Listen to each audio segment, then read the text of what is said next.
അടുത്ത ടോപ്പിക് എന്ന് പറയുന്നത് മൈക്രോഫോൺ ആണ്. മൈക്രോഫോൺ എന്ന് ചെയ്യുന്നത് സൗണ്ട് ട്രാൻസ്ഡ്യൂസർ എന്ന് പറയാം, അല്ലെങ്കിൽ അതിനെ പ്രഷർ ട്രാൻസ്ഡ്യൂസർ എന്ന് പറയാം, which helps to convert sound signal or pressure waves into electrical signals, which also called mike or MIC എന്നുള്ള മൈക്ക് അല്ലെങ്കിൽ MIKE എന്നുള്ള മൈക്ക് പറയുന്നുണ്ട്.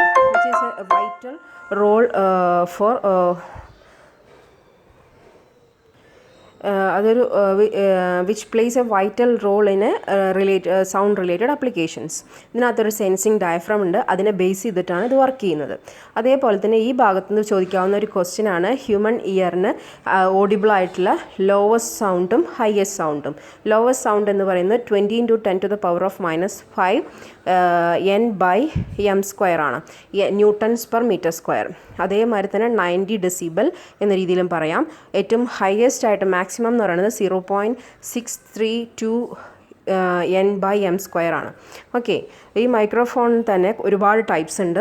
അതിൽ ഒരു ടൈപ്പ് മാത്രമേ നിങ്ങൾക്ക് ജസ്റ്റ് ഇവിടെ പറയുന്നുള്ളൂ. രണ്ട് ടൈപ്പ് ഏതൊക്കെയാണെന്ന് വെച്ച് കഴിഞ്ഞാൽ condenser microphone or capacitive microphone, carbon microphone, ribbon microphone, dynamic microphone, inductive microphone, അത് പീസോ ഇലക്ട്രിക് മൈക്രോഫോൺ, അങ്ങനെ ഡിഫറെൻറ്റ് ടൈപ്സ് ഓഫ് മൈക്രോഫോൺസ് ഉണ്ട്. അതിൽ ഇവിടെ രണ്ടെണ്ണമാണ് പറയുന്നത്, കണ്ടൻസർ ഓർ കപ്പാസിറ്റീവ് മൈക്രോഫോണും റിബൺ മൈക്രോഫോണും. അങ്ങനെ രണ്ടെണ്ണത്തിനെ കുറിച്ചാണ് പറയുന്നത്. അതിൽ കണ്ടൻസർ ഓർ കപ്പാസിറ്റീവ് മൈക്രോഫോണിൻ്റെ വർക്കിംഗ് പ്രിൻസിപ്പിൾ രണ്ടും സെയിം ആയതുകൊണ്ടാണ് ഓർ എന്ന് പറഞ്ഞിരിക്കുന്നത്. ഇതിൽ രണ്ട് പാരലൽ പ്ലേറ്റ് ഉണ്ടായിരിക്കും. അതിൽ പുറത്തുള്ള ഫ്രണ്ട് പ്ലേറ്റ് ഡയഫ്രം എന്നാണ് പറയുക. ബാക്കിൽ ഒരു ബാക്ക് പ്ലേറ്റ് ഉണ്ടായിരിക്കും. ആ ഫ്രണ്ട് പ്ലേറ്റ് എന്ന് പറയുന്നത് സൗണ്ട് വേവ്സ് വന്ന് തട്ടുമ്പോൾ അതിന് അപ്പ് ആൻഡ് ഡൗൺ വേരിയേഷൻസ്, അപ്വേർഡും ഫോർവേഡ് വേരിയേഷൻസ് വരും. അപ്പോൾ ആ കപ്പാസിറ്റൻസ് വേരിയേഷൻസ് വഴി ഡെവലപ്പ് ചെയ്യുന്ന വഴി വോൾട്ടേജ്, ഒരു പ്രൊപ്പോർഷണൽ വോൾട്ടേജ് പ്രൊഡ്യൂസ് ചെയ്യും. അത് റെസിസ്റ്ററിന് അക്രോസായിട്ട് പാസ് ചെയ്യും. അങ്ങനെ ആ പാസ് ചെയ്യുന്ന അങ്ങനെ പാസ് ചെയ്യുന്ന ആ വേവ്സ് ആണ് പിന്നീട് ഇലക്ട്രിക്കൽ എനർജിയായി മാറുന്നതും സൗണ്ട് എനർജിയായിട്ട് വീണ്ടും പ്രൊഡ്യൂസ് ചെയ്യുന്നതും. ഇങ്ങനെ ഈ മൈക്രോഫോണിനകത്ത് ഇമ്പിഡൻസ് എന്ന് പറയുന്നത് ഇമ്പിഡൻസ് വളരെ ഹൈ ആണ്. ഇമ്പിഡൻസ് എന്ന് പറഞ്ഞു കഴിഞ്ഞാൽ നമുക്ക് ഒരു കോമ്പണൻ്റ് ആണ്. നമുക്ക് കറണ്ട് എനർജീനെ കൺവേർട്ട് ചെയ്യാനുള്ള ഒരു കോമ്പണൻ്റ് ആണ് ഇമ്പിഡൻസ് എന്ന് പറയുന്നത്.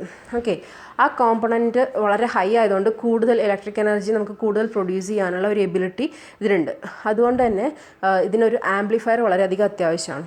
ആംപ്ലിഫയർ വെച്ചിട്ട് അതിന് ഒന്നും കൂടെ അല്ലെങ്കിൽ റെസ്ട്രിക്റ്റ് ചെയ്തിട്ട് കുറച്ചുകൂടെ സൗണ്ട് ലെവൽ വേരിയേഷൻസ് വരുത്തിയിട്ടാണ് അതിന് പാസ് ചെയ്യുന്നത്.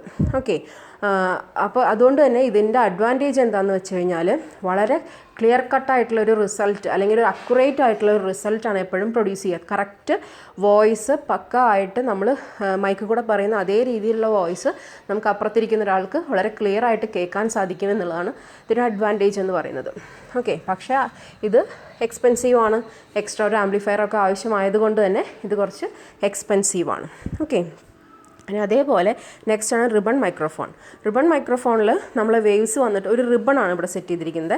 അത് ആ മൈക്രോഫോണിന് നമ്മൾ പറയുന്ന സൗണ്ട് വേവ്സ് അല്ലെങ്കിൽ നമ്മുടെ സൗണ്ടിൻ്റെ പ്രഷർ വേവ്സ് വന്നിട്ട് ഈ റിബണിൽ തട്ടുമ്പോൾ റിബൺ റിഫ്ലക്റ്റ് ചെയ്യും, അല്ലെങ്കിൽ റിബൺ വൈബ്രേറ്റ് ചെയ്യും. റിബൺ വൈബ്രേറ്റ് ചെയ്യുന്നതിന് വൈബ്രേറ്റ് ചെയ്യുന്നതിലൂടെ വോൾട്ടേജ് പ്രൊപ്പോർഷണലായിട്ട് വോൾട്ടേജ് പ്രൊഡ്യൂസ് ചെയ്യും. ആ വോൾട്ടേജിന് പ്രൊപ്പോർഷണലായിട്ടുള്ള സൗണ്ട് വേവ്സ് പാസ് ചെയ്യും. ഇതാണ് ഇതിൻ്റെ, അതായത് മാഗ്നറ്റിക് ഇൻഡക്ഷൻ പ്രിൻസിപ്പിൾ ബേസ് ചെയ്തിട്ടാണ് ഇവിടെ റിബൺ മൈക്രോഫോൺസ് വർക്ക് ചെയ്യുന്നത്. ഈ റിബൺ സെറ്റ് ചെയ്തിരിക്കുന്നത് ഒരു മാഗ്നറ്റിക് ഫീൽഡിലാണ്.